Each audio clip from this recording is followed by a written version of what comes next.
তো হ্যালো বন্ধুরা, সকলকে শুভ দুপুর। আর আজকে আমি তোমাদের আমাদের যে বাঁকুড়া সম্মিলনী মেডিকেল কলেজের একটা দৃষ্টি এবং আকর্ষণীয় দৃষ্টি নিয়ে কথা বলবো। এটা হচ্ছে মেন গেট। সবাই জানো বাঁকুড়া সম্মিলনী মেডিকেল কলেজের মেন গেট। তার অপোজিটে আছে মা ক্যান্টিন, যেটা সরকারি একটা স্কিম। তো এই স্কিমে অনেকজন কিন্তু লাইনে দাঁড়িয়ে আছে। আর এই হচ্ছে অর্জুন দা, খুব ভালো মানের মানুষ, সে এখন ডিউটি করছে।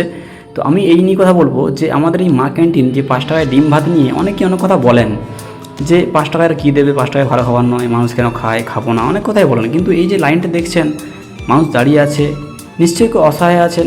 এখানে মানুষ আসে রুগী নিয়ে, তাদের ফুর্তি করতে আসে না, তারা কখনো ফুর্তি করতে আসে না। তারা আসে তাদের রুগীকে ঠিকঠাক চিকিৎসা করিয়ে বাড়ি ফিরিয়ে নিয়ে যাওয়ার জন্য। দুটো পয়সা বাঁচলে তারা দুটো ওষুধ কিনতে পারবে। তো সেই সব মানুষরা এখানে অসহায় হয়ে থাকে এবং তাদেরকে দীর্ঘদিন থাকতেও হতে পারে। তাদেরকে দুটো পয়সা বাঁচানোর জন্য লাইন দিয়ে খেতে হয়। তো এই স্কিম সরকারের হতে পারে, কিন্তু মানুষের অনেক উপকারে আসে।